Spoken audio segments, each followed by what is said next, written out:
Hello, everyone. This is Mark Fitzpatrick with Tiger Club of Kansas City. It is Thursday, December 15th. Happy holidays to everyone. This is a special Zoom session of the Tiger Club. Today, we have as our guest recruiting expert Danny Heitert out of St. Louis. Really happy he could join us today. Make sure that you are muted. And if you would like to ask a question, use the chat feature at the bottom of your screen, as we will have some questions for Danny at the end of the hour. If you're watching this on YouTube, make sure you subscribe to the Tiger Club of Kansas City and also hit the like button. We would really appreciate it. Danny, welcome. Signing date less than a week away. I know it's a very busy time for you. Before we get talking about Mizzou specifically, I wanted to ask you, how has your job or your evaluations changed in light of the impact of the transfer portal? The First of all, thanks, Mark, for I'm very happy to speak with this group at this time. The answer to the question is the evaluation system I've used since 1989, actually preceding that even, has been based on high school players and how long would it take based on the skill set, the physical attributes of a high school player who then had 5 years of college eligibility to play. How long would it take that player to make the two deep of what at the time was called a BCS conference team? It could also be a Power Five team. Now, but I would not use that system for junior college players nor for transfer portal people, because to me, back to the high school, an A or an A minus player in my scheme was a player who, although they may have some things, they have a flaw that has to be corrected.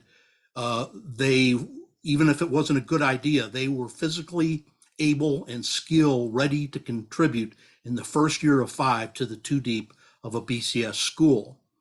And so that's an A or an A minus player. Well, we're bringing in a junior college transfer player in this class, and we already have a porthole player from Oklahoma.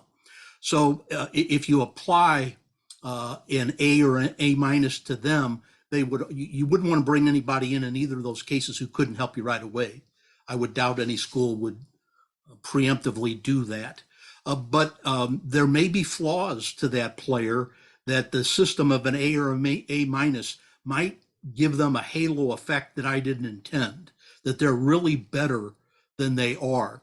So the transfer portal, rather than a grade scale, I would have to come up with a new grade scale if I were still doing it for the schools. Now, as we'll do today, I will anecdotally create a narrative of that player. I will tell the interested audience what that person's assets are, what his flaws are, and I've always tried to do that. I try to be pro player. I don't intentionally try to diminish anybody, be hurtful in any way, but I think you do a player no favors whatsoever if you tell them. An example would be the case of a running back we'll talk about from St. Mary's High School that's coming. A lot of people have christened him the best running back in the state of Missouri. Well, that's just not so. And to make it, to put a burden on a player really that early is you're doing him no favors. So I always am pro player, will give you the assets, but necessarily I'll point out the flaws, the things that he has to work on. So right now I don't have a ready-made evaluation system for transfer portal people. And in lieu of that, my narratives will kind of substitute. Okay. Let's talk about the Tigers class of commitments so far. Now, Mizzou ranked in the top 20 in most of the recruiting rankings the last couple of years, down a little bit between 30 and 40. What is your overall assessment on this class? These are just my views, and my views are kind of colored a different way. I always ask the question to begin with, does this class get me from where I'm at to where I want to go? And where I want to go, if I were the University of Missouri, this was kind of the question I created even prior to Gary Pinkel's group, is once we entered the SEC, I thought the goal should be, you want a goal, first of all, you want a goal to stretch you, to pressure test you, yet you want it to be credible. You want it to be credibly reachable for your players, or then it becomes pie in the sky and they don't give credence to it. So I thought where you're at and where you could credibly get to, and then if you get to this place, the incredible opens up and it's available to you. So I thought the goal should be, and you should ask yourself the question of a class, does it get us to the SEC East title in at least contention? And if you get there, you're in that SEC title game. And in one game, who knows what happens? And so I formed that when the SEC West was really the top loaded part of the conference. And the East was something obviously less than that. Well, now Georgia's there. So does it still stand up the question, can I get there with this class to where I want to go? Well, in the fourth quarter, Missouri was leading Georgia and the whole nation was watching. So the goal still stands up. So answering that question, does the class get us where I want to go? Well, let's add on one more thing to that, the way I view things. Football's a game of numbers. So a class cannot give a disproportionate amount of value because there's one or two top drawer national caliber guys in there. It's a game of numbers. So you have to have quality depth distributed through the class for it to be viewed as a really good class. And then one more thing about the class that contributes to the discussion, does it get me where I want to go? I kind of I apply a Darwinian framework to it, which means things happen in phases. And the phases are, even though I want quality depth and all positions are created equal, not really. The Darwinian framework says to win, you have to score. To score, you have to possess the ball, unless it's a safety. To possess the ball, there's one guy who's going to possess the ball a disproportionate amount of the time by a factor of 20 to 40 more than anybody else, and that's the quarterback. And because last year Missouri got the quarterback right, and this year Missouri got the quarterback right, the total answer is this class can get Missouri to where it wants to go, if that's contention and possibly winning the SEC East. So you want me to go ahead and start off to talk about some of the players? Yes, sir. Go ahead. All right. So this guy who got it right, Jabari Johnson, 6'1", 190 from Tacoma, Washington. Jabari's very accurate for the position. He's very athletic. But when you talk about maybe some unique qualities to him, others might call it pocket awareness. Well, a lot of players have pocket awareness. They know where their blocking's at, when it's starting to diminish, when things are getting constricted. But where Jabari's different is part of that pocket awareness. His feet, while all that's happening, are not agitated. He is unusually still in the pocket, focusing on the field, and not a narrow tunnel vision. He's focusing on the field, and then can toggle from stillness, calmness, to total running mode. He can toggle quickly.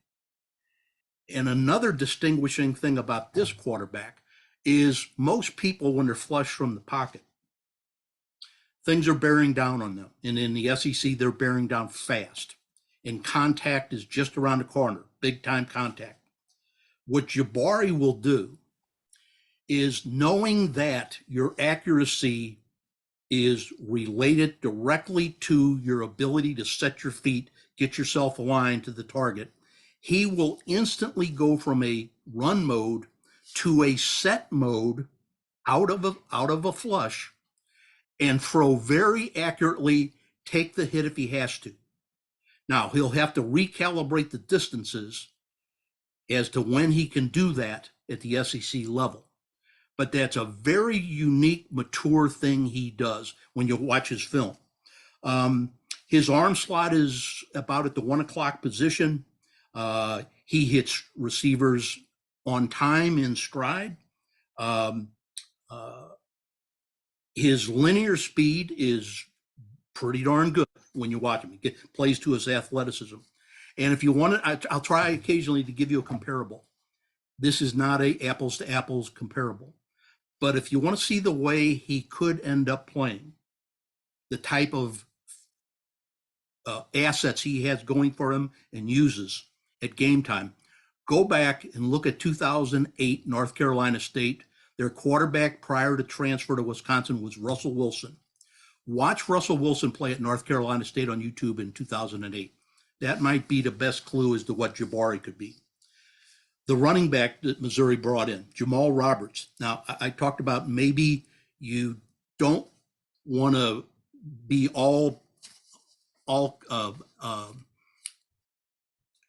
complimentary totally to a running back or to any recruit.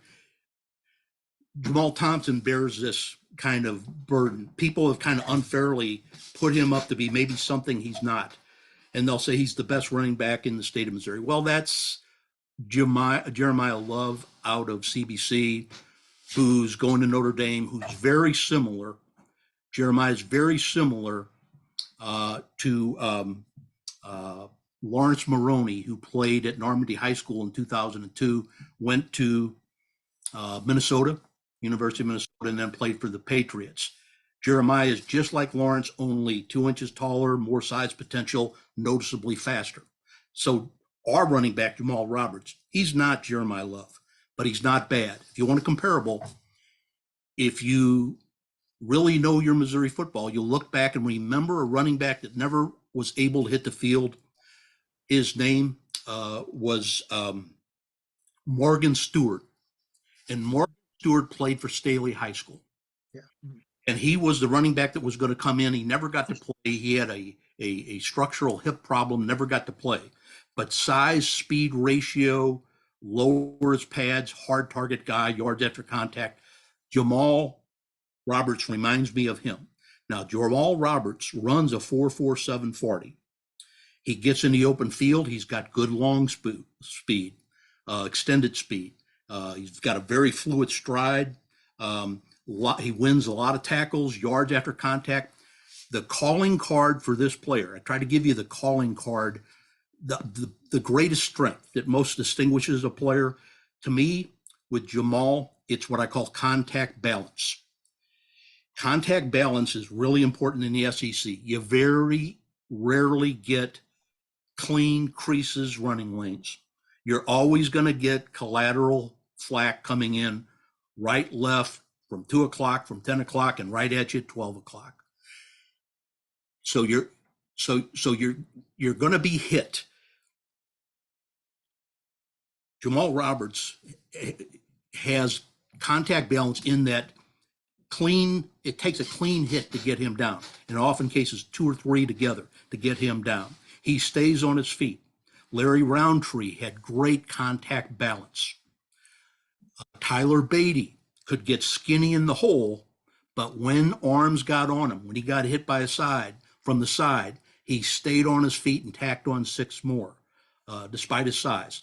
To me, that's what Jamal Roberts has. There's another player on the roster that has that. He just doesn't have Jamal's 4.47.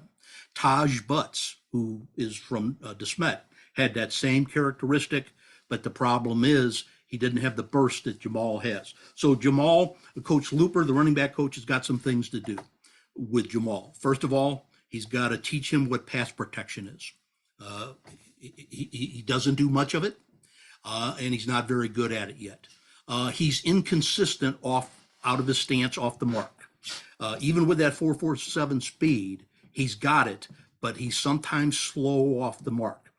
Missouri loves the outside zone stretch play, where you're going to cut back against over pursuit. Jamal's a little bit impatient and bounces everything outside horizontally if he can. So he's got a tendency to do that. So he's got some work to do, but he's a very good get. He's a size-speed ratio guy with a lot of upside. They brought in 3 receivers. The one I like the most is the home state guy, Joshua Manning. He's a national caliber receiver. Joshua Manning is 6'3", 190 from Lee Summit.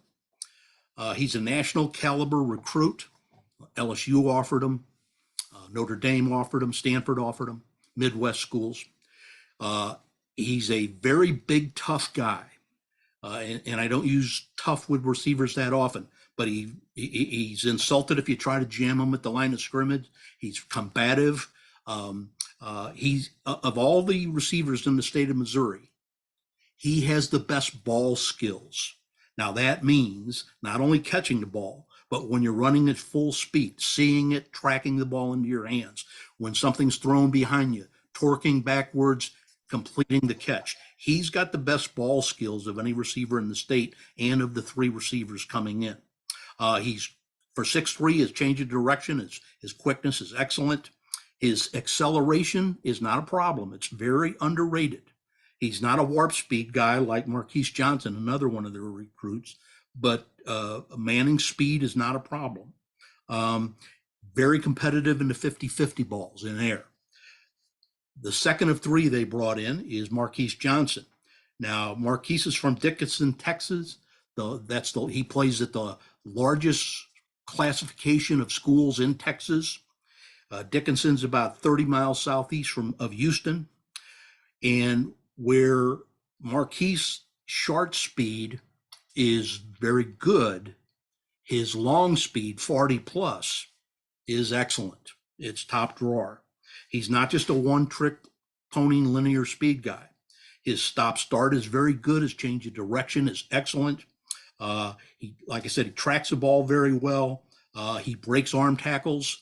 So he's a shorter guy. He's 6 foot, but he's a nice guy to have in the cupboard. The last one they brought in, Daniel Blood from Destrehan, Louisiana, who just won the 5A state championship, beat Ruston, the number 1 ranked team. And I watched the game.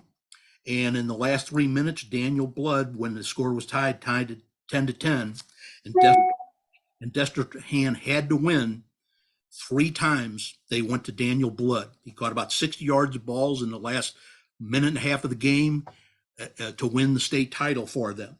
Now, Daniel Blood's about 6 foot, 175. They're about 25 miles west of New Orleans is where they are. Again, excellent large school program. His calling card for this player, you don't associate it with wide receivers. His functional strength is off the chart for a high school receiver. And you see that when he stalks block people, when he refuses to go down and breaks good solid contact arm tackles, runs through them. So his speed is okay. It's not a problem. His change of direction is very decisive, very extreme. He's got very good instincts once he catches the ball in open field to see flow and bend back things against it. He's a state qualifier in the long jump. That tells you he's one of those fast twitch guys. So your receiver group is 3. I like Joshua Manning the best of the 3. The tight end they bring in, Brett Norfleet, out of the state champion 5A classification in Missouri, Francis Howell. He's I've stood next to him. He's 6'7" if he's a dime. He's lean at about 225 to 230. And his calling card to me is something, again, you don't associate, not with the tight end, but with the 6'7" guy. And that is what I call explosive pop. He's able to, in a very short window of time, engage lots of muscle tissue and apply it to a football skill, which is the initial pop of a block. It's similar to a 6'7" forward being able to, right under the rim, instantly go up, not need a drop step, instantly go up and slam. And so Brett has very good, unusual initial pop. And that's often where blocks are won. Who delivers that first? You or the outside linebacker into you, and kind of controls thereafter what happens on the play.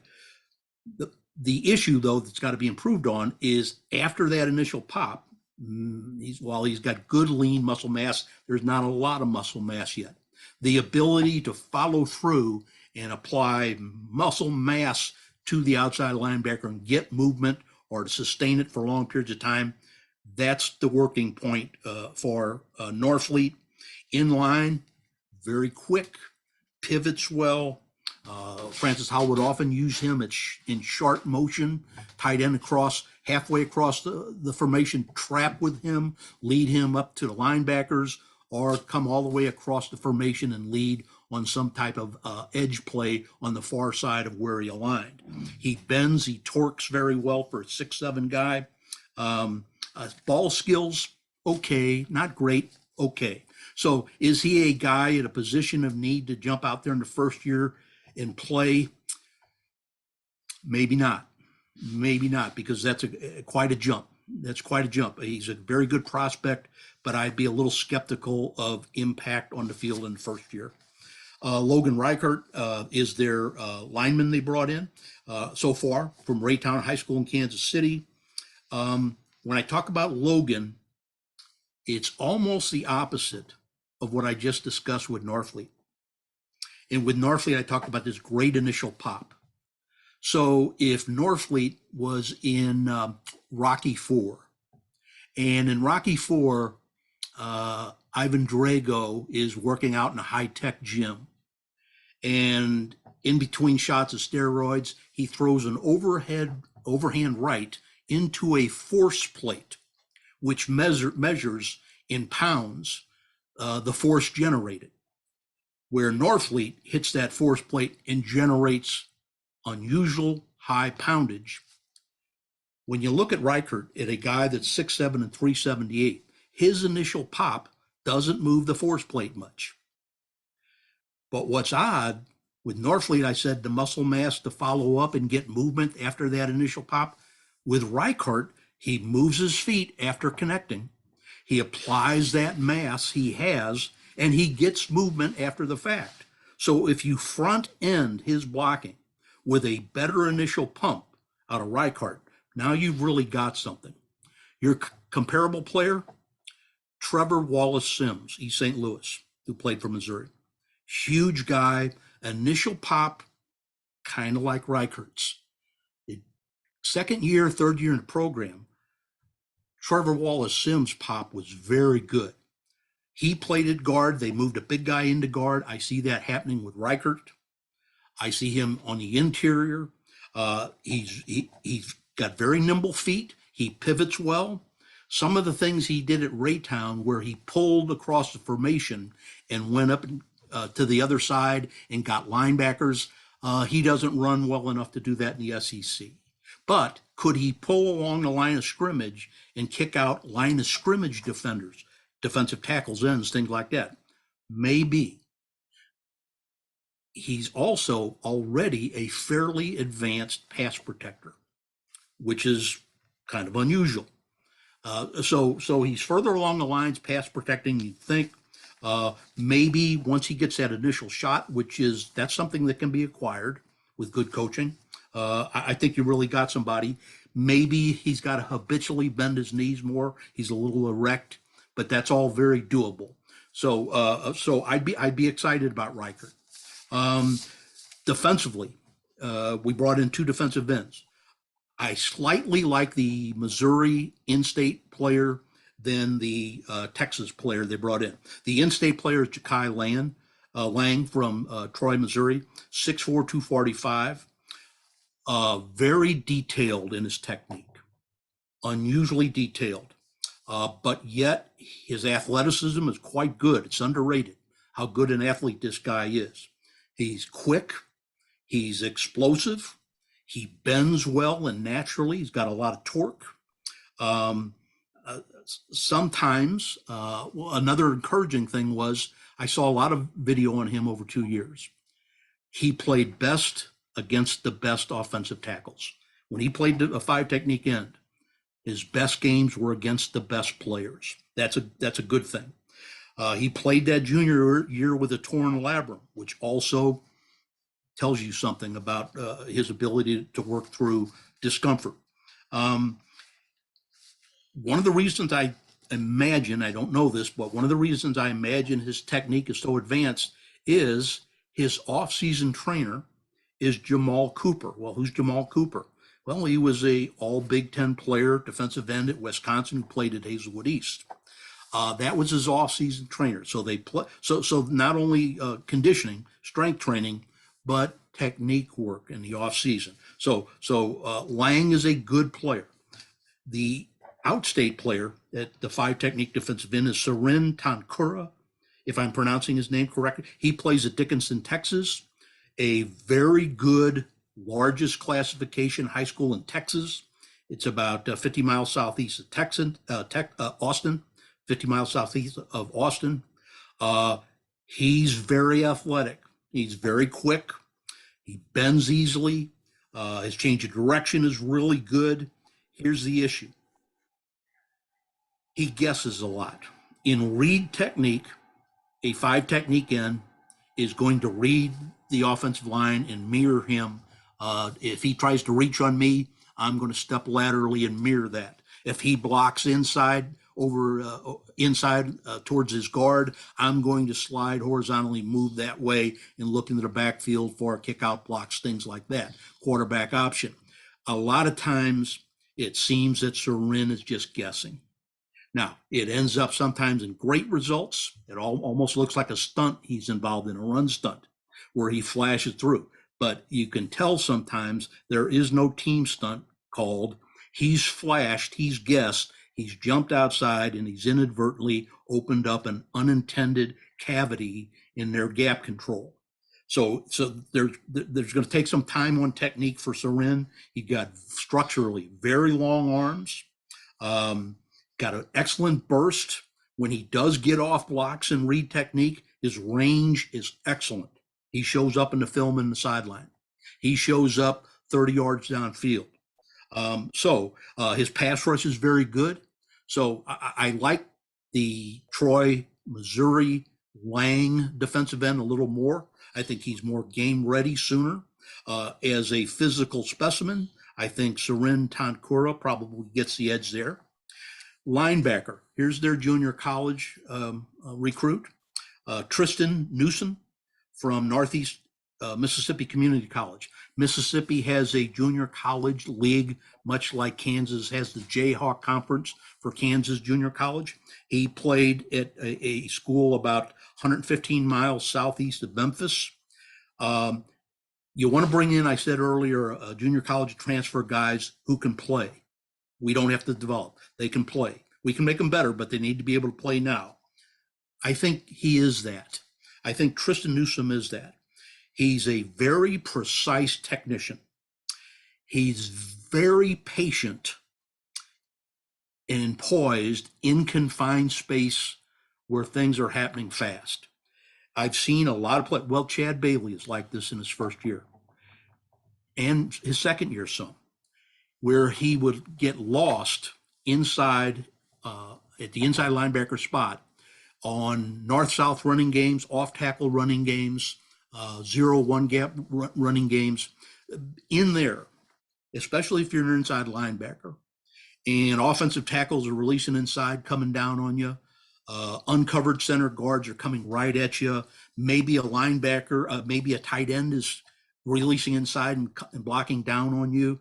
It is much like Game of Thrones, Battle of the Bastards. It's confined space times 2. And so a lot of people lose their poise there. They panic. They get lost. What I see with Newsom, he's fine with all that. He doesn't overreact to things. He doesn't jump up into the fray until there's certainty that it's not an RPO, that it's not a play action pass. But when enough information has been gathered, and he does it quickly, that I need to step up and fill my gap assignment, he steps up decisively. He tackles well.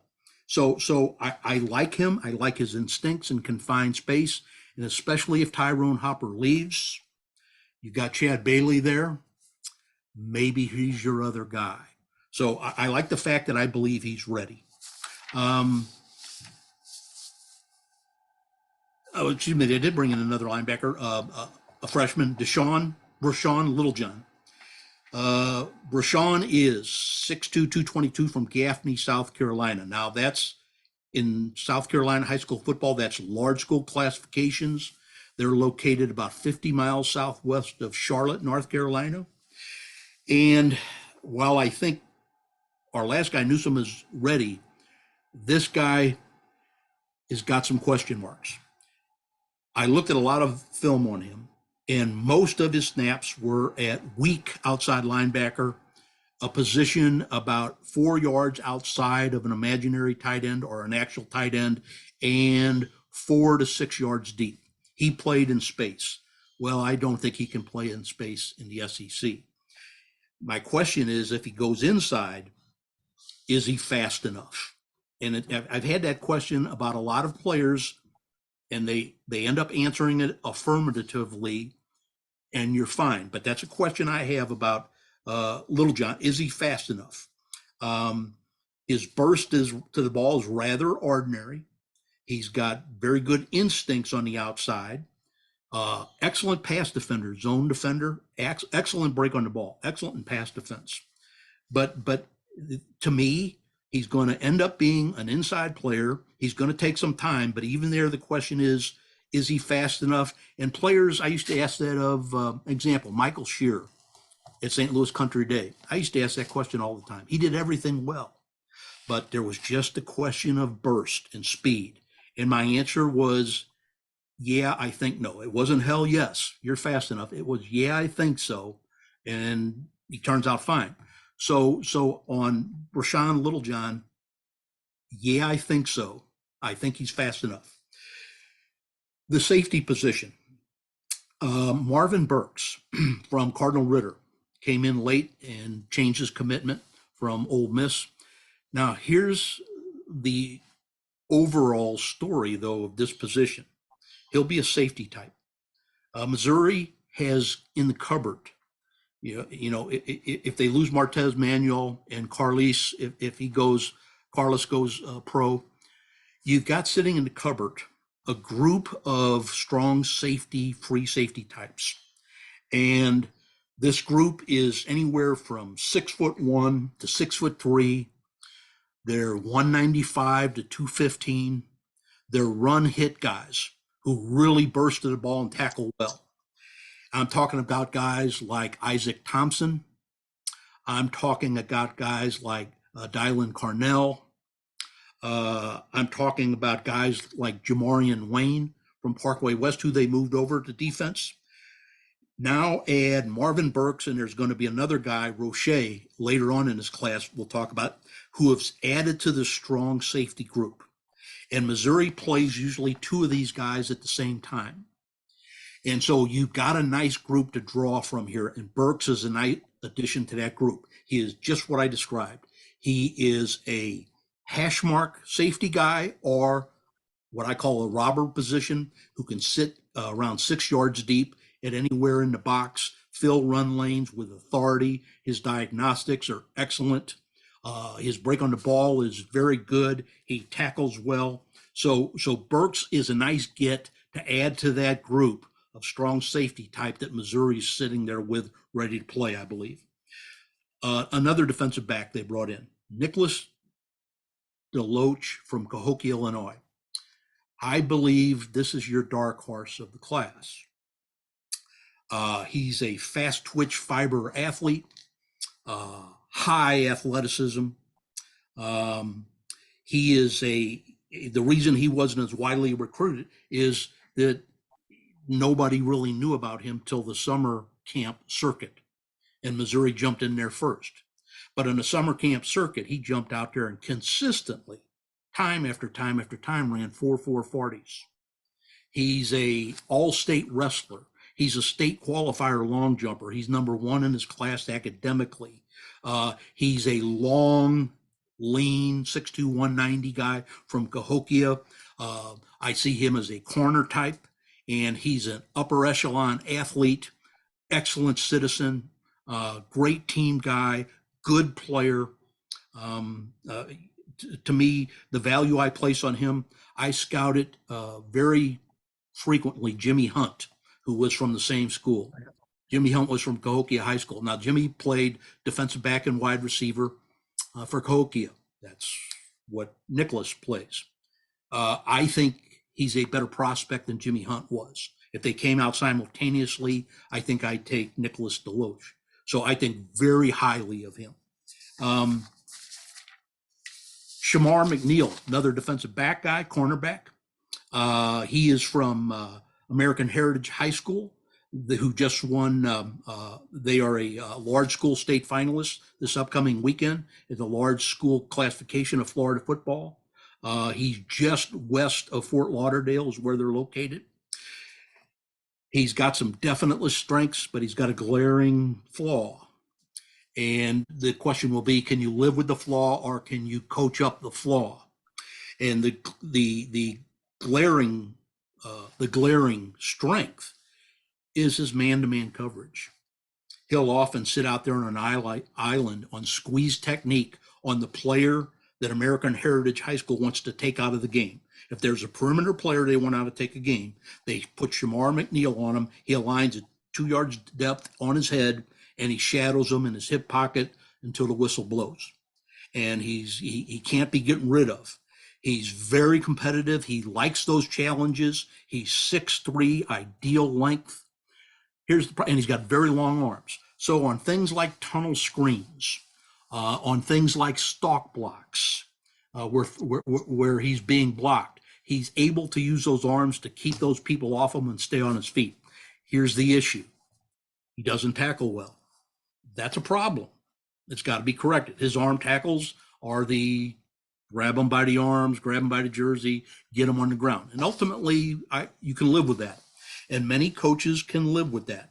To get the one, they'll take the other and try to coach it up. The problem is in the SEC or any major football program, when they scout you and they see that player, they're not going to give that player a pass. They are going to target that person with tunnel screens, with tackles pulling out on them, whatever it is. And so McNeil's tackling has got to be brought along. If that comes along, you've really got a good cover guy there. When I talked about Burks, I'm talking about the next guy now, but when I talked about Marvin Burks, I talked about this cupboard full of strong safety types that Missouri has ready, I think. Here's the next one. His name is Philip Roche. He's from Maryville, Indiana. Again, that's a large school classification in Indiana. It's about 10 miles south of Gary. I looked at a lot of snaps of him, probably about 200 snaps, and and he took multiple alignments all over the place, but about 60 to 70% of them were at that strong safety in space position off the edge of the formation. And he's a terror to lead blockers and ball carriers. He terrorizes them because his closing speed to the ball through or around lead blockers is instantaneous. Now, the way he terrorizes lead blockers and ball carriers, he's very physical, but everybody you can find physicality in a lot of players. But what's intimidating about the way Roche plays the strong safety position, he hits as good as anybody, but that's not it. It's the speed at which he diagnoses and acts upon it. He runs by more blockers than he has to take on. That's what speed is intimidating. I think it's more intimidating than anything. If a player is going to be intimidated, and they're less so the higher you go up the football continuum. Can you intimidate people in high school physically? Yeah. In college, not so much. In pro ball, hardly at all. But where it happens, it's usually because of speed. And it's usually because the equivalent of a boxer was, this guy is going to jab me 3 times in 5 seconds. He's going to hit flush with each of them, and there's not a thing I can do about it. I can't even form my next thought because he hits me so quickly, and he's going to do it next down, next series, next quarter, whole game. And so speed is intimidating. And Philip Rouchet from Maryville, Indiana, he plays fast, and he beats blockers on the run, and then he tears up ball carriers. So he's another one to add to that group, a full tilt guy, tackles well, doesn't allow yardage after contact.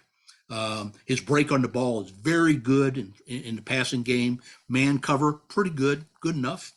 And so I obviously like Philip Rouchet from Maryville, Indiana, a whole lot. One more guy, our transfer guy, Theo Weiss from Oklahoma.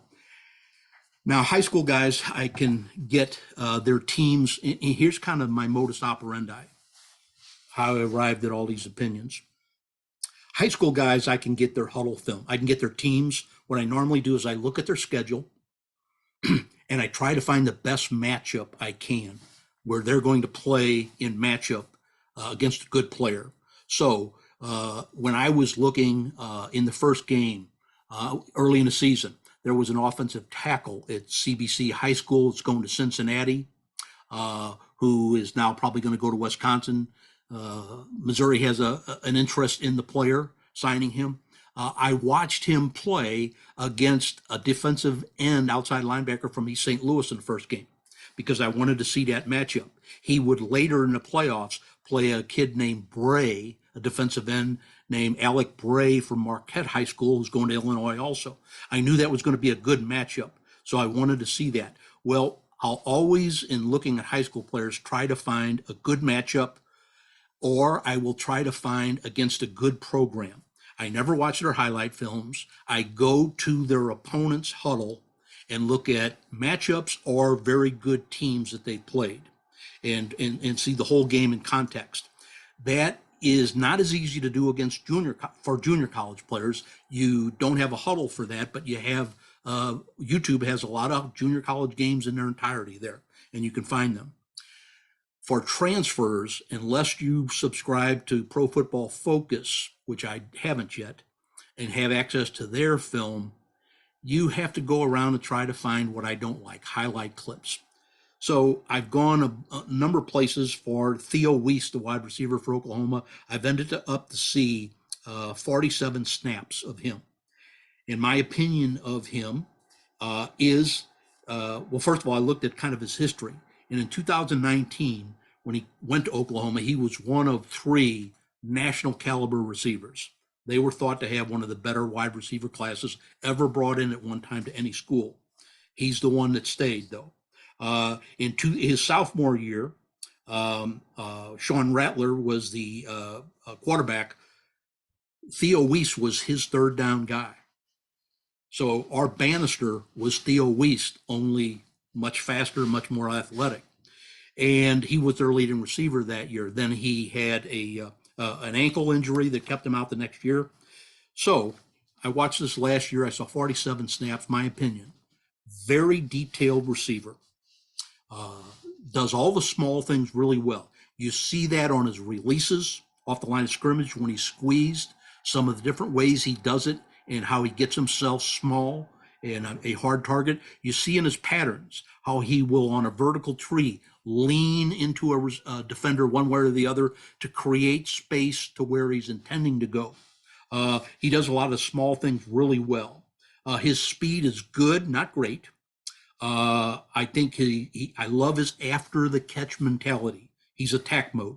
He catches. I'm not going to be dead in the water. I'm not going to be dead in 5 yards. I'm going to be dead in something beyond 5 yards. He wants to tack something on. So I don't think he is Dominic Lovett. I don't think he is dynamic. I don't think he accelerates. He bursts like that. Things like jet sweeps, things like that were available to Lovett. Probably not as good, but he's a valuable piece. So, man, that's kind of how I see the class at this point.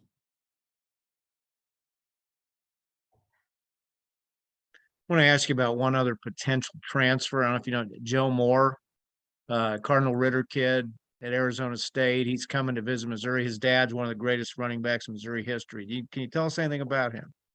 Well, I can tell you a lot about his dad. I saw his dad play in high school in the inner city, All St. right. Louis, our side. But Joe, I saw Joe at Cardinal Ritter, and I watched a couple of Arizona State games. Joe is kind of like what Ja'Kai Lang from Troy in this class may be, meaning he's in that 6'4" to 240 to 250 range. His game is based on quickness off the snap, on technique, getting underneath leverage, and being able to disconnect off blocks and burst. Now, the thing I saw about Joe Moore, my only concern would be when you run right at Joe Moore.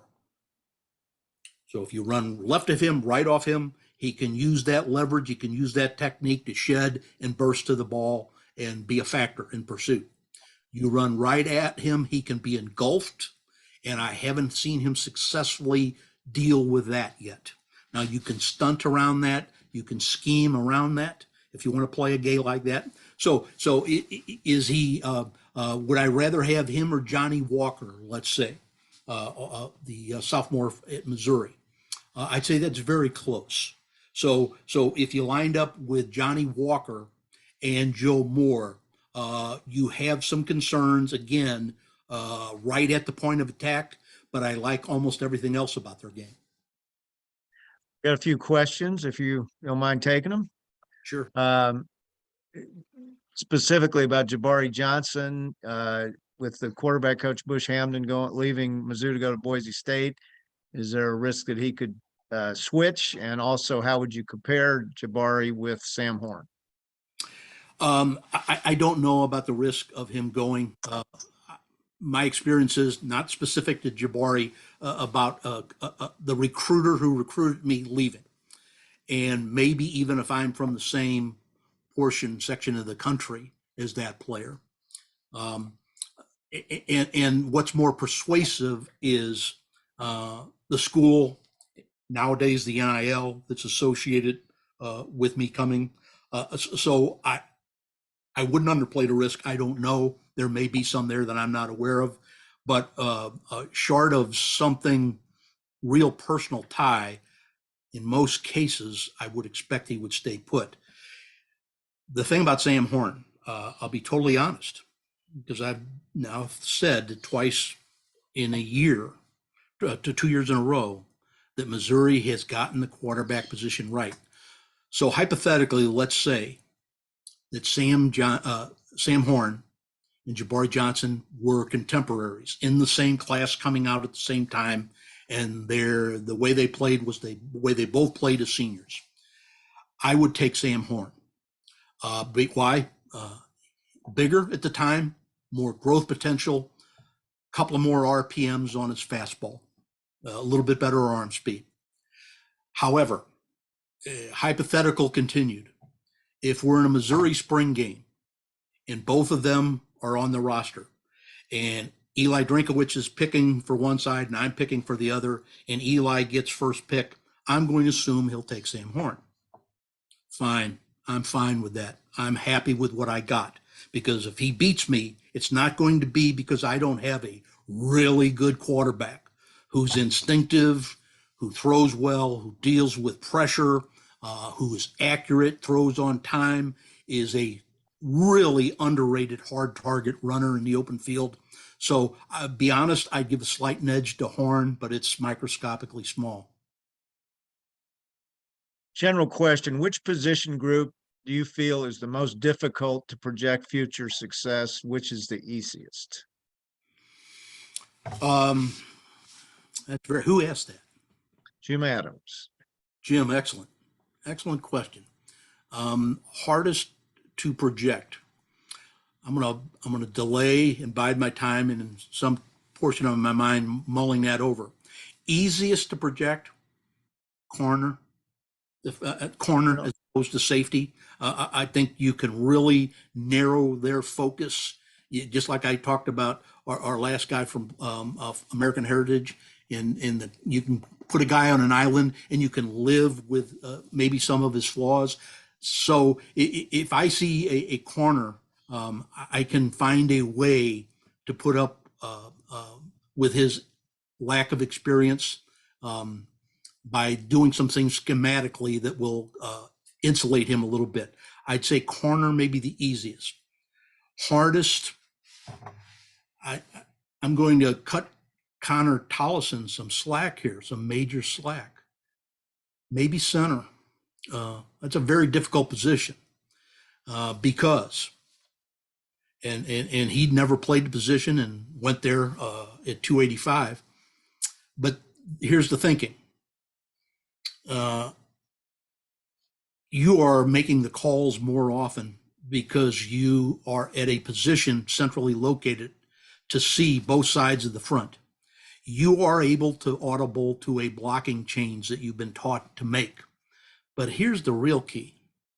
You've got one hand on the ball. You've got the other cocked on your thigh. Your only advantage is you know the snap count. You know when you're leaving, and you know your point of aim. You know where you're going, and you know what time you're leaving.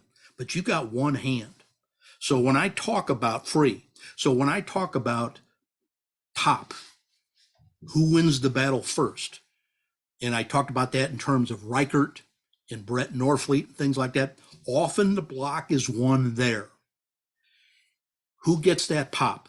Well, part of that pop is your face mask and part is your hand. So if I have my offhand available, that's going to be pop, but I'm fighting with one hand tied behind my back for a short window of time. That's on the ball. So I've got a slight advantage knowing when the snap count is and where I'm going to go.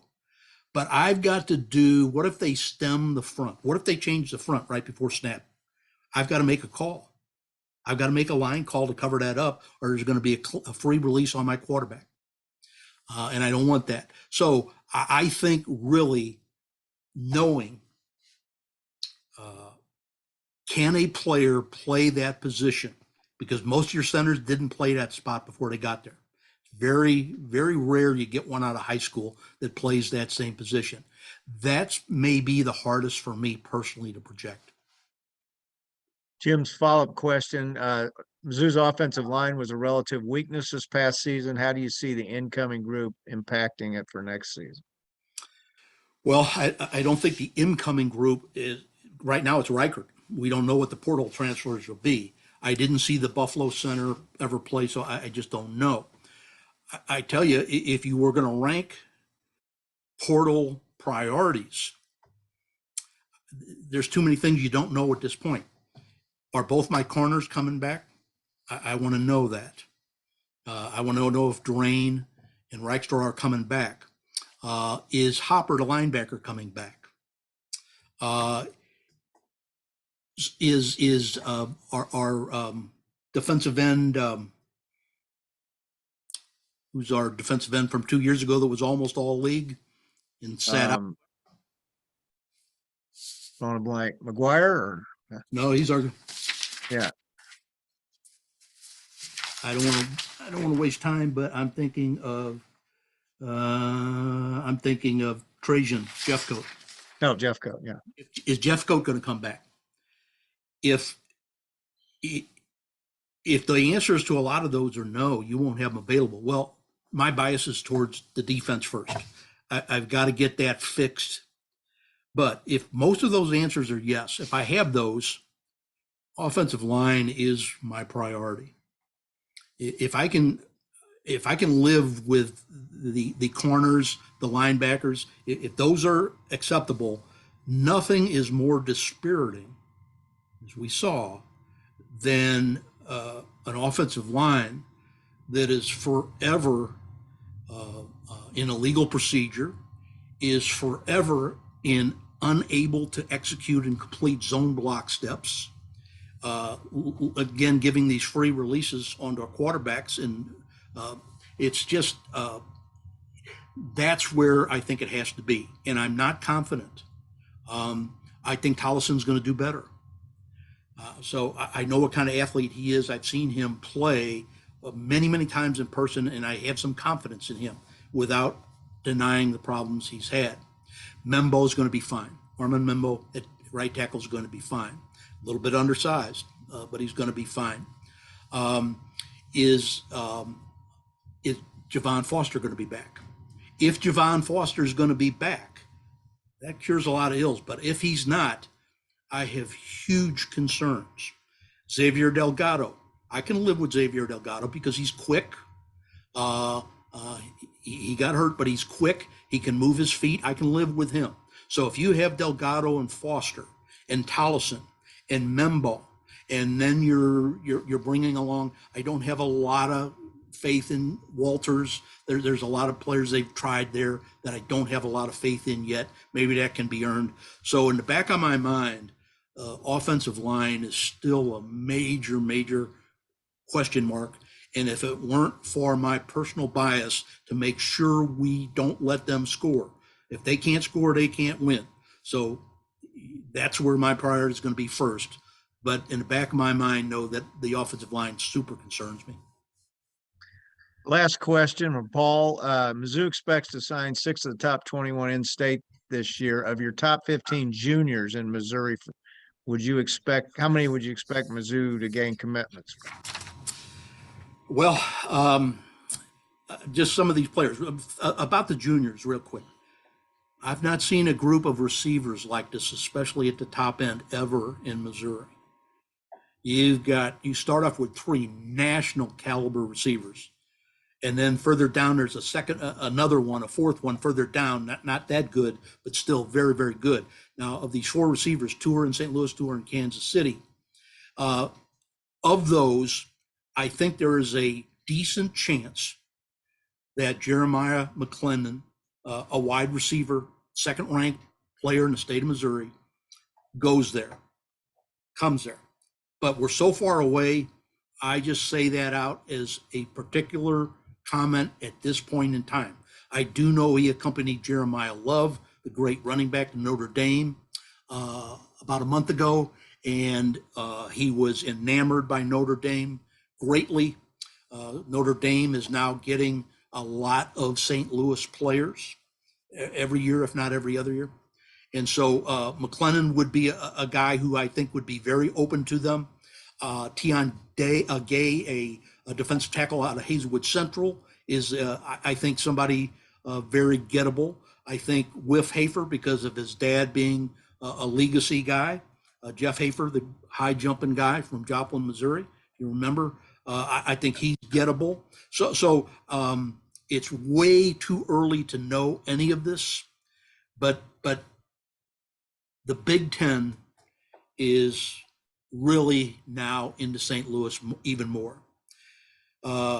With the new coach at Nebraska,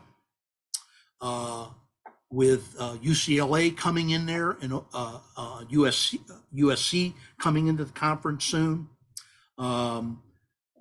Illinois is making greater inroads. I think the Big Ten is going to be very difficult to deal with. I know in the place where I reside, Metro St. Louis. So there's a lot of work to be done. Nothing is going to be easy here. And I will say this, Missouri has done really well in these 3 years. I think this class is more like the previous 2 classes than different. I think it's good. It's very good. It can get you to where you want to go from where you're currently at. So I'm not avoiding the question. It's just so early in the game. I can't talk with any specificity about the juniors, where they might go.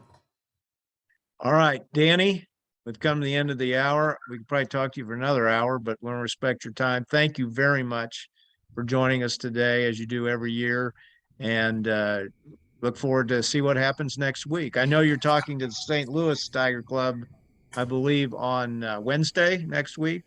I think it's Tuesday next week, and the information, there might be 4 more portal transfers by that time. All right. Well, thank you as always for your time. You're the best at what you do, and we really enjoy your insight.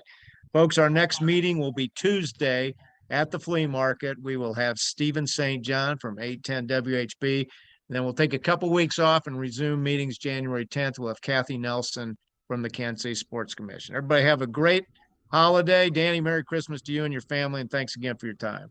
Thank you, Mark. All right. Take care, everybody.